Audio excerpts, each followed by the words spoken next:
Hello friend, SP education में आपका हार्दिक स्वागत है।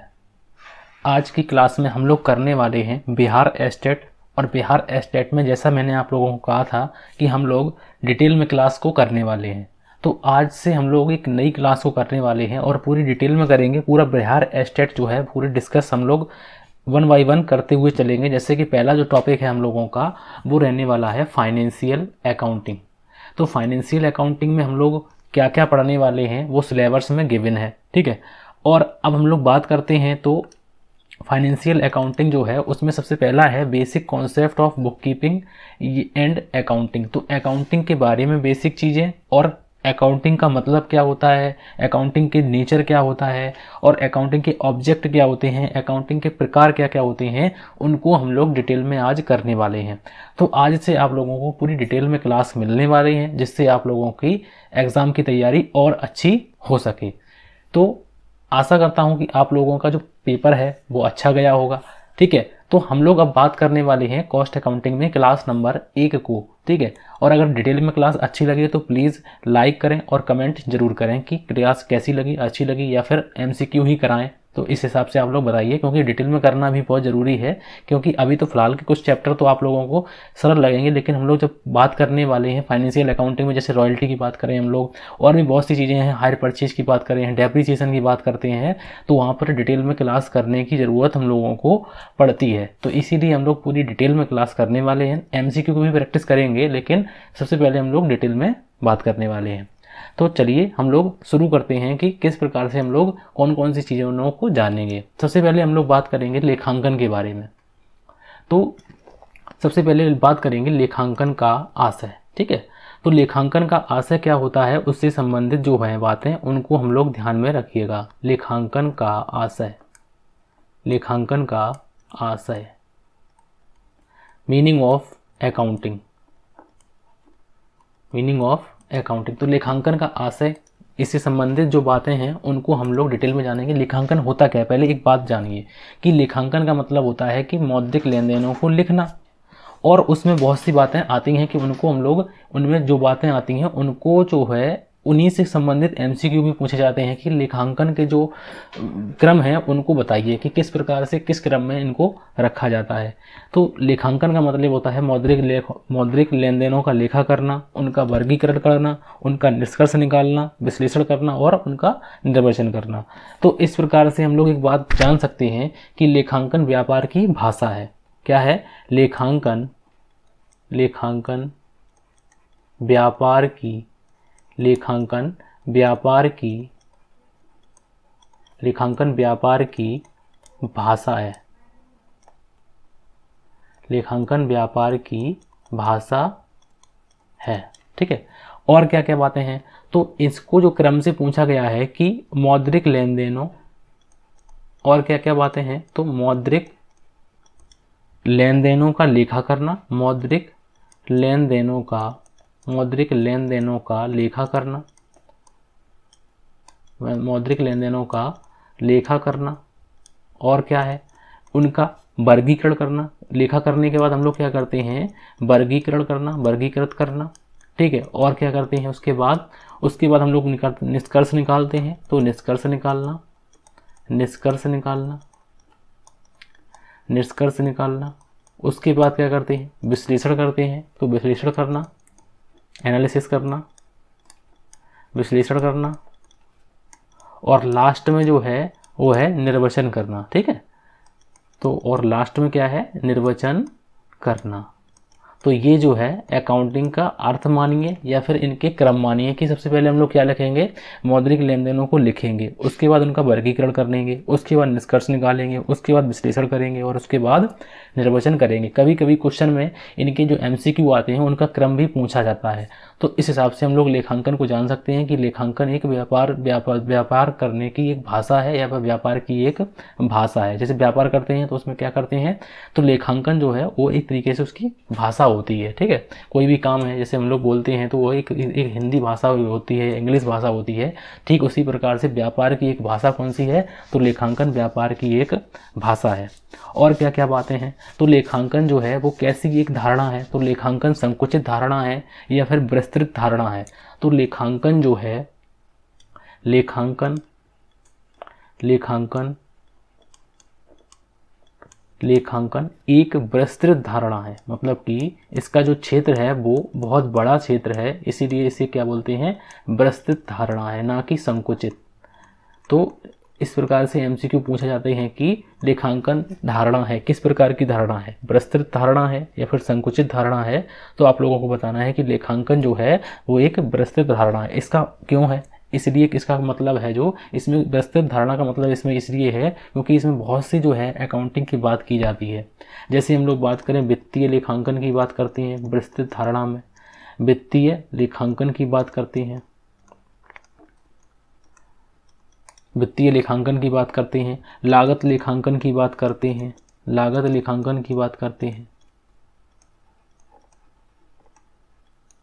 लागत लेखांकन की बात करते हैं, कर लेखांकन की बात करते हैं, कर लेखांकन की बात करते हैं, प्रबंधकीय लेखांकन की बात करते हैं। तो इस प्रकार से हम लोग बात करते हैं, सरकारी लेखांकन की बात करते हैं। तो इस प्रकार से इनको जो क्षेत्र हैं इसमें बहुत बड़ा क्षेत्र है, इसीलिए इसको एक विस्तृत धारणा के रूप में जाना जाता है। और क्या क्या बातें हैं जो मोस्ट हैं हम लोगों के लिए, उनको ध्यान से रखिएगा, आप लोग इनके शॉर्ट नोट्स भी बनाते चलिएगा। तो लेखांकन का जो कार्य होता है वो कहाँ से शुरू होता है, तो लेखांकन का कार्य लेखांकन का कार्य लेखांकन का कार्य लेखांकन का कार्य तलपट बनाने से आरंभ होता है, तलपट बनाने से आरंभ होता है, या फिर लेखांकन जो है लेखांकन वहीं से आरंभ होता है, लेखांकन का कार्य वहीं से आरंभ होता है जहां पुस्तपालन का कार्य समाप्त होता है। तो इस प्रकार से हम लोग बोल सकते हैं कि लेखांकन का कार्य तलपट बनाने से आरंभ होता है, लेखांकन का कार्य तलपट बनाने से आरंभ होता है।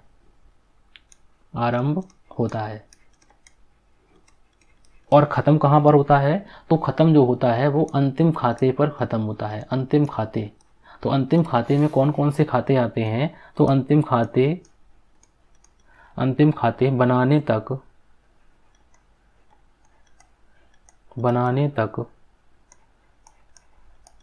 समाप्त होता है, बनाने तक समाप्त होता है। तो लेखांकन का कार्य कहाँ से प्रारंभ होता है, तलपट बनाने से प्रारंभ होता है और अंतिम खाते बनाने तक होता है। एक बात और इसमें याद रखिएगा कि इस प्रकार से भी इसमें जो है इसको कहा जाता है कि लेखांकन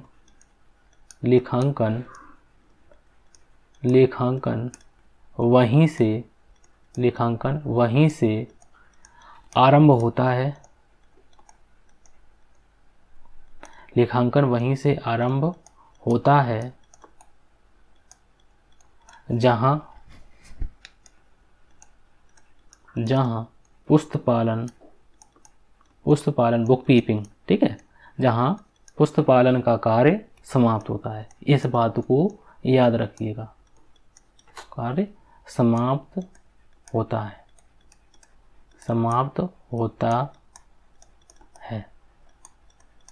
ठीक है। तो लेखांकन की भाषा क्या है, व्यापार। लेखांकन किसकी भाषा है, तो व्यापार की भाषा है। लेखांकन में क्या क्या पहले होता है, लेखांकन में मौद्रिक लेन देनों का लेखा किया जाता है, वर्गीकरण किया जाता है, निष्कर्ष निकाला जाता है और विश्लेषण और निर्वचन किया जाता है। लेखांकन एक कैसी धारणा है, लेखांकन एक विस्तृत धारणा है। लेखांकन का कार्य कहाँ से आरंभ होता है, तलपट बनाने से आरंभ होता है। लेखांकन का कार्य कहाँ तक होता है, तो अंतिम खाते बनाने तक होता है। तो अंतिम खाते में कौन कौन से खाते आते हैं, तो अंतिम खाते में कौन कौन से खाते आते हैं उन पे हम लोग बात करते हैं। तो अंतिम खाते में कौन कौन से खाते आते हैं उन पर हम लोग बात करते हैं।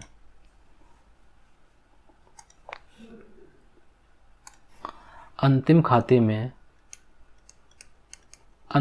कौन कौन से होते हैं, अंतिम खाते उनको हम लोग जान लेते हैं। एक तो होता है हम लोगों का निर्माण खाता, जिसे मैन्युफैक्चरिंग अकाउंट बोलते हैं, निर्माण खाता। एक होता है हम लोगों का व्यापार खाता। एक होता है हम लोगों का लाभ हानि खाता। जिसे प्रॉफिट एंड लॉस बोलते हैं, उसे ट्रेडिंग अकाउंट बोलते हैं, लाभानी खाता। और क्या होता है, और होता है हम लोगों का आर्थिक चिट्ठा, आर्थिक चिट्ठा जिसे हम लोग बैलेंस शीट बोलते हैं। और हिंदी में एक और अगर बात करें तो उसे हम लोग अंतिम खाते में कौन कौन से खाते बनाते हैं, मैन्युफैक्चरिंग अकाउंट बनाते हैं, ट्रेडिंग अकाउंट बनाते हैं, प्रॉफिट एंड लॉस अकाउंट बनाते हैं और बैलेंस शीट बनाते हैं। तो अंतिम खाते में कौन कौन से खाते आते हैं, तो इस प्रकार से हम लोग जान सकते हैं कि लेखांकन कहाँ से प्रारंभ होता है। लेखांकन पुस्तपालन का कार्य जहाँ से समाप्त होता है वहीं लेखांकन का कार्य आरंभ होता है। अब बात आती है कि लेखांकन के क्षेत्र के बारे में बात आती है कि लेखांकन का जो क्षेत्र है, या फिर इनको बात करें तो लेखांकन का जो स्कोप है, तो लेखांकन का क्षेत्र की बात करते हैं तो लेखांकन का क्षेत्र कहाँ कहाँ है उनका हम लोग बात करते हैं। स्कोप क्या क्या है लेखांकन का, उसके बारे में हम लोग जानते हैं। तो लेखांकन का क्षेत्र, लेखांकन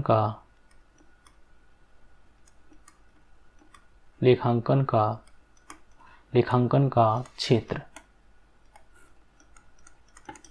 लेखांकन का क्षेत्र जिसे स्कोप बोलते हैं, स्कोप ऑफ अकाउंटिंग। तो इसमें क्या क्या है, सबसे पहली बात कि इसमें जो बातें हैं उनको हम लोग ध्यान से लिख लेते हैं एक एक पॉइंट करके कि कौन कौन सी बातें होती हैं। तो पुस्तपालन की प्रविष्टियों की जांच करना,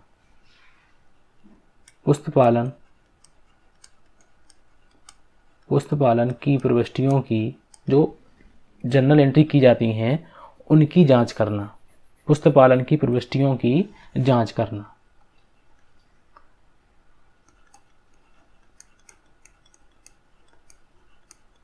प्रविष्टियों की जांच करना,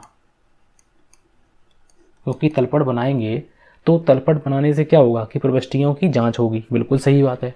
तो दूसरा जो नंबर कार्य है, जो दूसरा नंबर क्षेत्र है उसके बारे में जानते हैं कि खातों के योगों, खातों के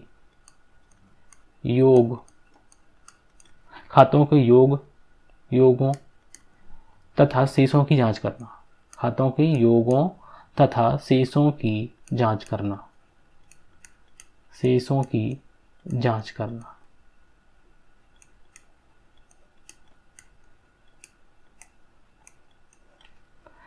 तीसरा नंबर उद्देश्य क्या है उसके बारे में जानते हैं कि खातों के शेषों से तलपट बनाना।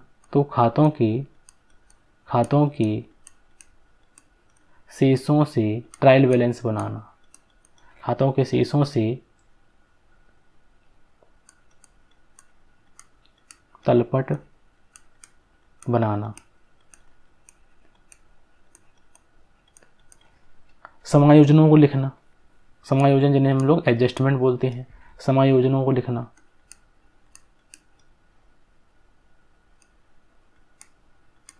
समायोजनाओं को लिखना, ये भी इनका कार्य है, स्कोप है। और क्या है, अंतिम खाते बनाना। तो अंतिम खाते में भी मैंने आप लोगों को बताया है कि लेखांकन का अंतिम कार्य कौन सा है। तो लेखांकन का अंतिम कार्य है अंतिम खाते बनाना। तो इस प्रकार से हम लोग इनके स्कोप की बात कर सकते हैं। कौन कौन से स्कोप की बात करते हैं, तो पुस्तपालन की प्रविष्टियों की जांच करना, खातों के योगों और शेषों की जांच करना, खातों के शेषों से जो ट्रायल बैलेंस बनाना, समायोजन करना, एडजस्टमेंट को लिखना, या फिर अंतिम खाते बनाना, या फिर फाइनल अकाउंट को तैयार करना। तो इस प्रकार से इनके क्षेत्र की बात हम लोग करते हैं। अब बात आती है कि लेखांकन का आधार क्या है। तो अंकेक्षण का जो आधार है उसके बारे में पूछा जाता है कि अंकेक्षण का आधार क्या होता है। तो अंकेक्षण के आधार के बारे में हम लोग बात करते हैं कि अंकेक्षण का आधार,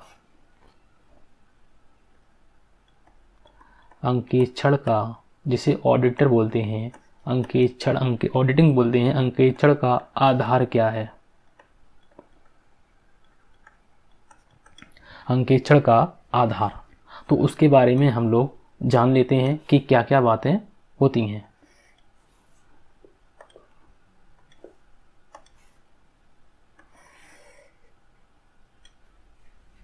तो अंकेक्षण का जो आधार है उसके बारे में हम लोग लिख लेते हैं कि पुस्तपालन के बाद लेखांकन का कार्य प्रारंभ होता है। ये बात मैंने आप लोगों को बताई है कि पुस्तपालन के बाद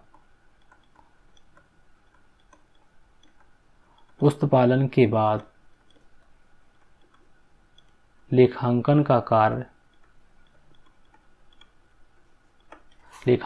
कार्य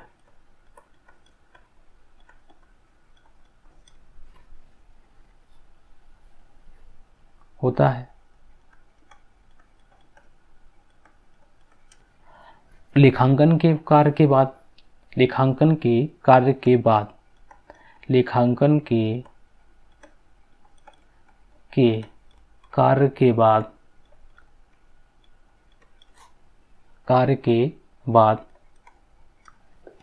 अंकेक्षण का कार्य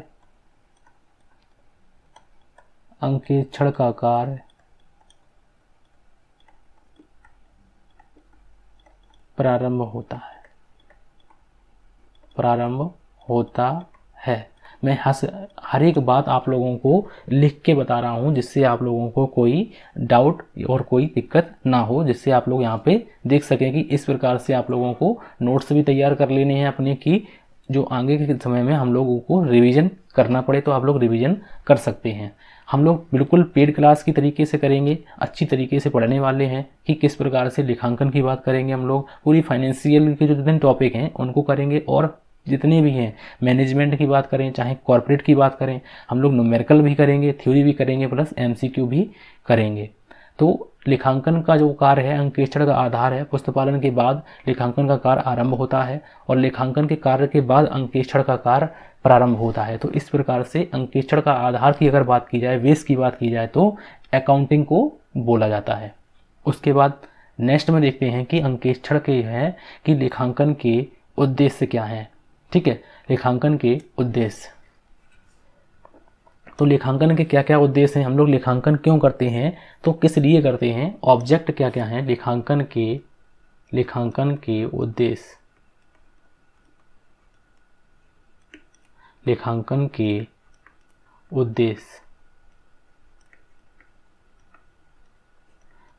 के उद्देश्य क्या क्या हैं, उनसे संबंधित जो बातें हैं, और इन्हीं उद्देश्यों से कभी कभी क्वेश्चन भी पूछे जाते हैं। तो इनको हम लोग 1 बाय 1 पॉइंट करके लिख लेते हैं अच्छी तरीके से कि लेखांकन के क्या क्या उद्देश्य हैं। तो पहला नंबर जो उद्देश्य है वो है अशुद्धियों पर नियंत्रण करना। क्या है, तो लेखांकन को करने से हम लोग क्या करेंगे, जैसे मैंने अभी आप लोगों को बताया है, स्कोप भी है उसका, जो क्षेत्र है, क्षेत्र में भी हम लोगों ने बात की थी कि लेखांकन की प्रविष्टियों की जांच करना। तो हम लोगों का इसका मतलब क्या, जांच करने का, कि अशुद्धियों को समाप्त करना या फिर अशुद्धियों पर नियंत्रण करना। तो इस प्रकार से हम लोग बात कर सकते हैं कि अशुद्धियों पर नियंत्रण करना। अशुद्धियों पर पहला उद्देश्य क्या है, अशुद्धियों पर नियंत्रण करना। अशुद्धियों पर नियंत्रण करना। दूसरा उद्देश्य क्या है, समायोजन करना। तो वही उद्देश्य जो ऑब्जेक्ट हैं, जो क्षेत्र हैं, तो उनको भी है समायोजन करना। ऑब्जेक्ट की बात करते हैं ना, उद्देश्य की बात करते हैं। वित्तीय स्थिति की जानकारी, तो ये भी इसका एक उद्देश्य है कि वित्तीय स्थिति हम लोग किससे देखेंगे, तो फाइनल अकाउंट जब बनाएंगे, अंतिम खाते जब बनाएंगे, तो उससे क्या होगा कि वित्तीय स्थिति भी प्रकट होगी। तो वित्तीय स्थिति की जानकारी करना। वित्तीय स्थिति की जानकारी। कर योग्य आय का निर्धारण, तो अगर हम लोगों को कर देना है, मान लो टैक्स लगाना है, सरकार को टैक्स लगाना है हमारी आय पर, जब तक आय पता नहीं होगी तो टैक्स कैसे लगेगा। तो इसमें क्या है कि इसका एक ये भी उद्देश्य है कि कर योग्य आय की गणना करना। कर योग्य आय का निर्धारण करना। कर योग्य आय का निर्धारण करना। और क्या है, और इनके बहुत से उद्देश्य हैं। तो वैधानिक उद्देश्य में वही कि कर लगाना, इनकी बात में तो वैधानिक उद्देश्य में आ जाता है। तो इस प्रकार से इनके उद्देश्य की बात हम लोग करते हैं। कौन कौन से उद्देश्य हैं कि अशुद्धियों को दूर करना, और क्या है समायोजन करना, वित्तीय स्थिति की जानकारी करना, कर योग्य आय का निर्धारण करना और वैधानिक उद्देश्य। तो और भी उद्देश्य होते हैं, लेकिन मैंने आप लोगों को इस प्रकार से बताया कि आप लोग कर सकते हैं। क्या क्या कर सकते हैं, तो हम लोगों ने अभी तक क्या क्या बात की हुई है, तो लेखांकन के क्षेत्र की बात की हुई है, लेखांकन के अर्थ की बात की हुई है, अंकेक्षण के आधार की बात की हुई है और लेखांकन के उद्देश्य जो हम लोगों ने अभी डिस्कस किए हुए हैं। और बात क्या करते हैं कि लेखांकन के प्रकार, तो लेखांकन के क्या क्या प्रकार होते हैं उनकी भी बातें आती हैं। तो उनसे संबंधित जो एमसीक्यू पूछे जाते हैं वो किस प्रकार से एमसीक्यू पूछे गए हैं उन पर भी हम लोग बात करेंगे। लेखांकन के प्रकार, अब हम लोग बात करने वाले हैं लेखांकन के प्रकार।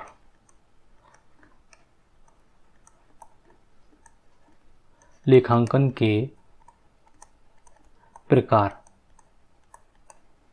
Type of accounting.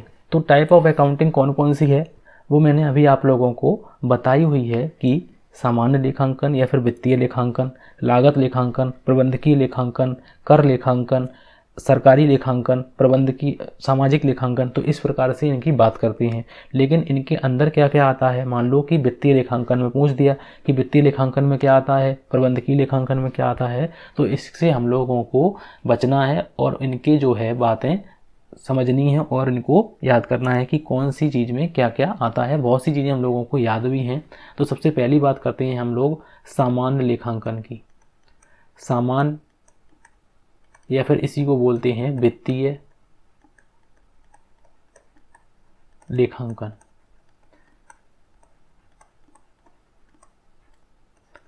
सामान्य या वित्तीय लेखांकन पहली नंबर बात है कि, तो इसमें क्या है कि इसके अंतर्गत हम लोग क्या क्या बनाते हैं, तो इसके अंतर्गत हम लोग क्या क्या बनाते हैं उनकी बात करते हैं। तो इसके अंतर्गत हम लोग तलपट बनाते हैं, तलपट, और क्या बनाते हैं, रोजनामचा बनाते हैं जिन्हें जर्नल बोलते हैं हम लोग, रोजनामचा। और क्या बनाते हैं हम लोग, व्यापार खाता बनाते हैं, व्यापार खाता, लाभ हानि खाता, लाभ हानि खाता, लाभ हानि खाता, और आर्थिक चिट्ठा। और क्या बनाते हैं हम लोग, आर्थिक चिट्ठा बनाते हैं, आर्थिक चिट्ठा जैसे बैलेंस शीट बोलते हैं। तो ये किस में आते हैं, तो ये सामान्य या फिर वित्तीय लेखांकन में आते हैं कि आर्थिक चिट्ठा का निर्माण करते हैं हम लोग, जिससे क्या होता है कि हम लोगों को व्यवसाय की वित्तीय स्थिति की जानकारी मिलती है। तो इसीलिए इसको क्या बोलते हैं, सामान्य या फिर वित्तीय लेखांकन। नेक्स्ट में बात करते हैं, और नेक्स्ट में लिखा हुआ है कि सामान्य वित्तीय लेखांकन की बात करते हैं तो लागत की बात करते हैं, लागत लेखांकन, लागत लेखांकन। अब लागत लेखांकन जिसे हम लोग कॉस्ट अकाउंटिंग बोलते हैं, तो इसमें हम लोग क्या क्या लिखते हैं, तो इसमें हम लोग लागत संबंधी जो लेन देन होते हैं, लागत संबंधी जो इकाइयाँ होती हैं उनकी बात हम लोग करते हैं। तो इसमें जो है इसको याद रखिएगा कि एक बात इसमें लिखी हुई है कि वित्तीय लेखांकन की, वित्तीय लेखांकन की, वित्तीय लेखांकन की, वित्तीय लेखांकन की सहायक शाखा लागत लेखांकन है। वित्तीय लेखांकन की सहायक शाखा, सहायक शाखा लागत लेखांकन है, लागत लेखांकन, लागत लेखांकन है, लागत लेखांकन है। इसमें क्या किया जाता है, तो इसमें लागत संबंधी निर्णय लिए जाते हैं। लागत की बात करते हैं तो एक वस्तु की प्रति इकाई लागत, तो इसमें क्या करते हैं हम लोग, एक वस्तु की, एक वस्तु की, एक वस्तु की प्रति इकाई लागत, प्रति इकाई लागत, प्रति इकाई लागत और कुल लागत की बात करते हैं, और कुल लागत, कुल लागत की बात करते हैं।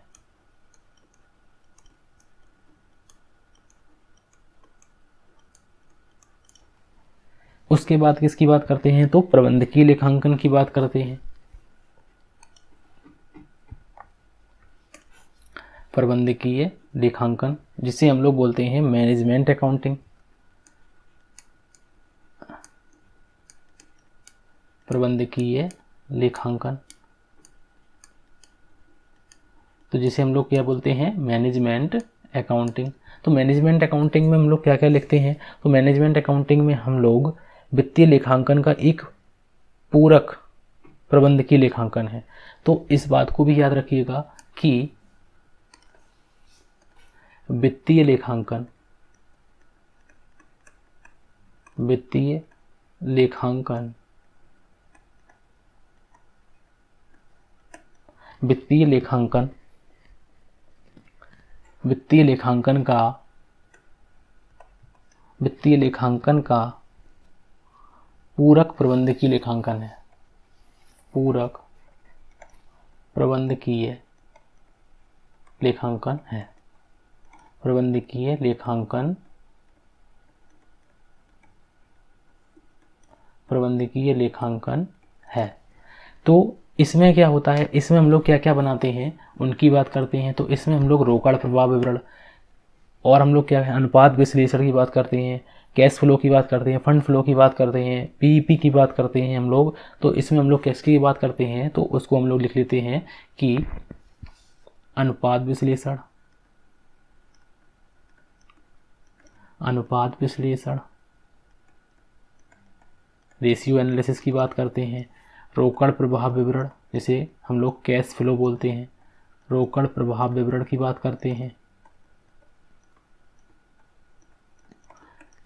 कोष प्रवाह विवरण जिसे फंड फ्लो बोलते हैं, कोष प्रवाह विवरण,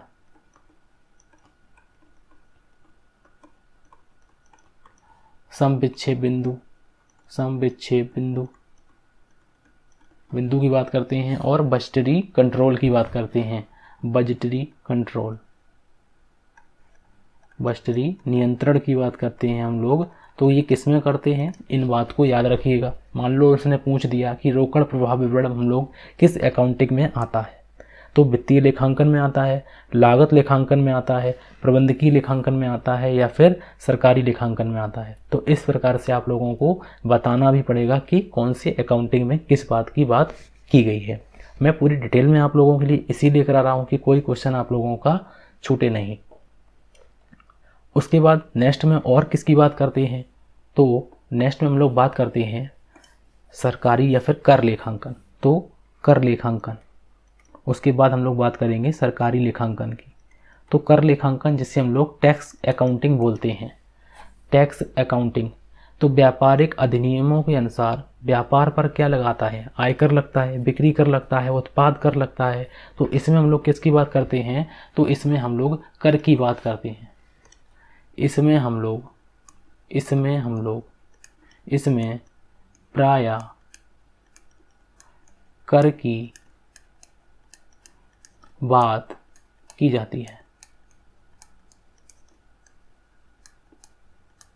इसमें प्रायः कर की बात की जाती है। तो कर हम लोग क्या क्या करते हैं कर में, तो हम लोग आयकर की बात करते हैं, आयकर, उत्पाद कर, ठीक है, आयकर, उत्पाद कर, बिक्री कर, बिक्री कर, ठीक है।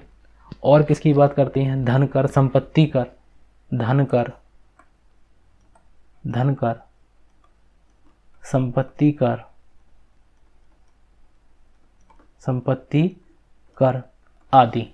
तो जौन से प्रकार के, जिस प्रकार के टैक्स की बात करते हैं, तो हम लोग किस में बात करते हैं, कर लेखांकन में उनकी बात करते हैं। नेक्स्ट में बात करते हैं तो उसके बाद कौन सा लेखांकन, तो उसके बाद है हम लोगों का सरकारी लेखांकन। तो सरकारी लेखांकन में क्या होता है,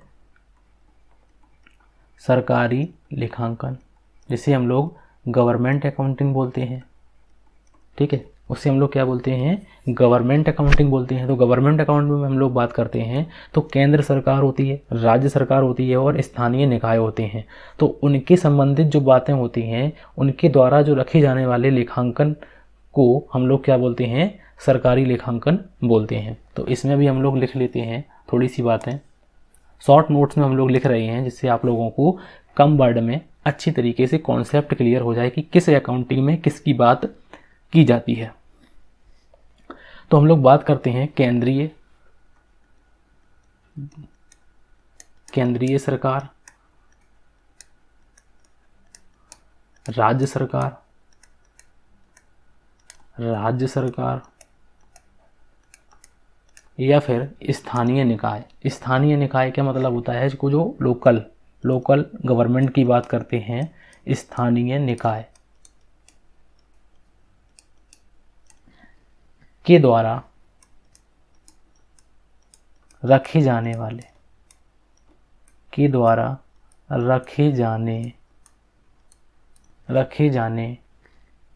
वाले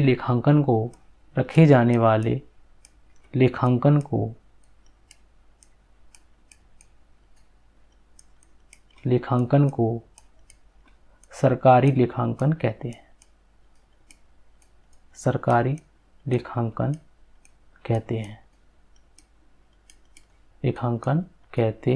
हैं। उसके बाद हम लोग बात करते हैं सामाजिक लेखांकन, परिणामिक लेखांकन और मानवीय संसाधन लेखांकन। तो इनकी भी हम लोग बात करते हैं।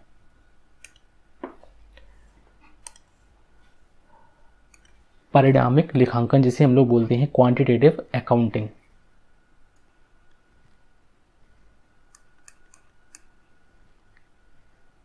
परिमाणिक लेखांकन।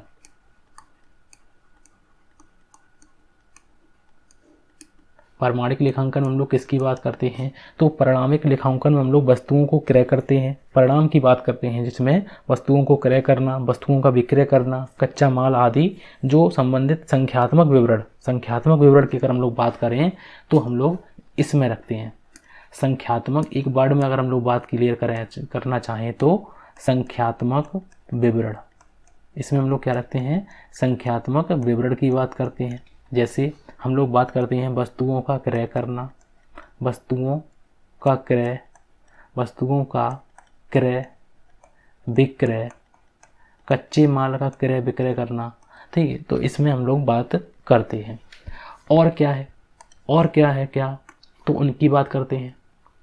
तो 7 नंबर में लिखा हुआ है कि सामाजिक लेखांकन।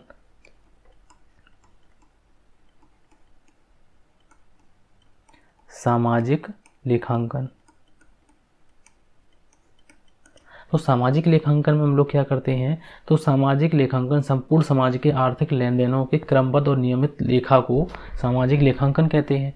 तो इसमें हम लोग अगर बात करें तो समाज की बात की जाती है, ठीक है। तो इसमें हम लोग समाज की बात करते हैं तो इसको हम लोग सामाजिक लेखांकन बोलते हैं। संपूर्ण समाज के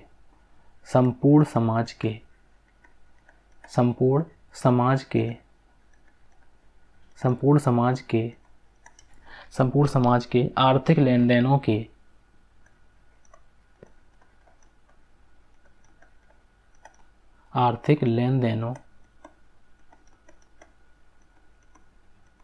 संपूर्ण समाज के आर्थिक लेन देनों के क्रमबद्ध ज्ञान को, क्रमबद्ध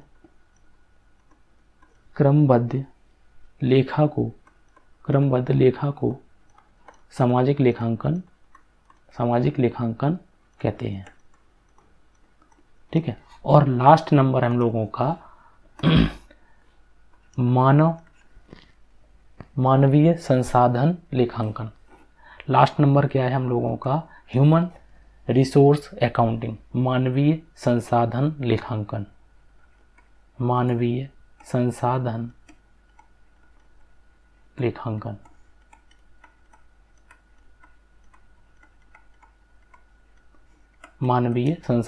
लेखांकन। तो इसमें क्या होता है कि मान लो कि कोई मानव है, उसने सेवा दी तो उसकी भी एक लागत है और उसने जो वस्तु बनाई उसकी भी एक लागत है। तो इनके क्रमबद्ध ज्ञान को मानवीय संसाधन लेखांकन कहते हैं। तो इनकी हम लोग बात कर लेते हैं कि इसमें हम लोग एक लाइन में जान लेते हैं कि इसका मतलब क्या होता है। मानव संसाधन से संबंधित, मानव संसाधन से संबंधित, मानव संसाधन से संबंधित मूल्य, मानव संसाधन से संबंधित मूल्यों तथा मानव संसाधन से संबंधित मूल्यों और लागतों से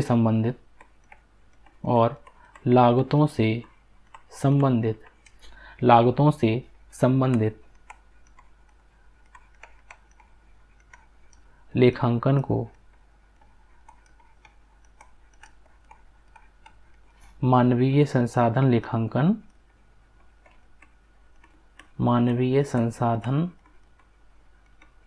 लेखांकन कहते हैं। तो आज की क्लास में हम लोगों ने क्या क्या जाना उनको एक बार फिर से देख लेते हैं, थोड़ा सा रिकॉल कर लेते हैं कि सबसे पहले हम लोगों ने लेखांकन का अर्थ जाना, और लेखांकन का अर्थ जानने के बाद हम लोगों ने अंतिम खाते में कौन कौन से खाते लिखे जाते हैं, लेखांकन कैसी धारणा है, व्यापक है या फिर संकुचित है, लेखांकन के क्षेत्र क्या क्या हैं, अंकेक्षण का आधार क्या क्या होता है, लेखांकन का कार्य कहाँ से प्रारंभ होता है, लेखांकन के क्या क्या उद्देश्य होते हैं, और लेखांकन के प्रकार की बात की है कि फाइनेंशियल अकाउंटिंग क्या होता है, कॉस्ट अकाउंटिंग क्या होता है, मैनेजमेंट अकाउंटिंग क्या होता है, टैक्स अकाउंटिंग क्या होता है, गवर्नमेंट अकाउंटिंग क्या होता है, क्वांटिटेटिव अकाउंटिंग क्या होता है, या फिर सामाजिक लेखांकन की बात सोशल अकाउंटिंग और ह्यूमन रिसोर्स अकाउंटिंग। तो इनके बारे में हम लोगों ने डिटेल में क्लास की और इसमें जाना कि किस अकाउंटिंग में क्या क्या चीज़ें आती हैं, उनसे संबंधित MCQ आते हैं और पूछे गए हैं, इसीलिए मैंने आप लोगों को डिटेल में क्लास करवाई है। तो अकाउंटिंग से जो अर्थ की बात करते हैं तो अकाउंटिंग से अर्थ से बहुत से क्वेश्चन आते हैं, उनको ध्यान से आप लोग कीजिएगा। अगर आज की आप लोगों को क्लास डिटेल में अच्छी लगी तो प्लीज़ कमेंट करें कि ऐसे ही क्लास चलनी दी जाए, और हम लोग डिटेल में पूरी क्लास फाइनेंशियल अकाउंटिंग की बात करें चाहे किसी भी बात करें, हम लोग ऐसे ही डिटेल में करने वाले हैं। फिलहाल जो MCQ के जो थ्योरी के क्वेश्चन हैं उनको हम लोग इसी प्रकार से करेंगे। जब समझाने की बात आएगी, जैसे मान लो डबल अकाउंटिंग सिस्टम है, डबल अकाउंटिंग सिस्टम में हम लोग बात करेंगे इक्वेशन की बात करेंगे। इक्वेशन जो क्वेश्चन होते हैं उनके क्वेश्चन, जैसे मान लो कि पूंजी बराबर संपत्ति प्लस दायित्व, तो उनके MCQ उनके क्वेश्चन उनकी बात हम लोग करेंगे। फाइनल अकाउंट कैसे बनाते हैं हम लोग उनकी बात करेंगे, क्या क्या फॉर्मेट होता है उनकी बात करेंगे हम लोग, लेकिन डिटेल में करेंगे, 1 बाय 1 करेंगे। बस आप लोगों को चैनल को सब्सक्राइब करना है, और आज का वीडियो जो अच्छा लगे तो प्लीज़ लाइक ज़रूर कीजिए। आप लोगों के लिए ऐसे ही वीडियो मैं रोज़ डेली आप लोगों के लिए लाता रहूँगा। आज की क्लास के लिए थैंक यू फॉर वॉचिंग।